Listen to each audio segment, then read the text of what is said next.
9:33 Eastern Time with the live look here in Midtown Manhattan here on this Monday morning. President Trump expected to announce 25% tariffs on all steel and aluminum. That's set to happen today.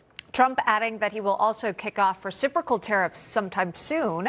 Joining us with the details, Associate Professor of Economics at Florida Atlantic University, William Luther, and also the Executive Vice President of the National Taxpayers Union, Brandon Arnold. So, gentlemen, welcome. Thanks for coming on. William, we'll start with you. What do you make of this latest batch of tariffs President Trump plans to impose? Well, I think that the president and certainly some of his advisors have in mind this idea that you can reduce the inefficiencies of our current tax system by reducing income taxes and increasing taxes on imports, tariffs.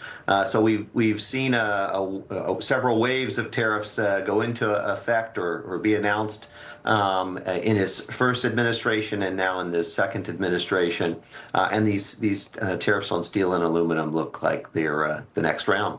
You can't help but think of Nippon Steel with this story, and the Steel Manufacturers Association making it very clear they appreciate President Trump's support. But the industry has seen a tumultuous ride recently with the Japanese company Nippon Steel attempting to buy U.S. steel. So now President Trump has the Japanese committed to heavily investing in U.S. steel.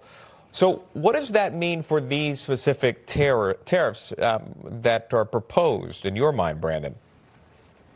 Well, yeah, we need to encourage foreign direct investment. That's critical to job growth. We've seen so many Americans working for foreign countries here domestically. We want to see more of that. The concern with tariffs, of course, is that they actually raise prices and reduce jobs.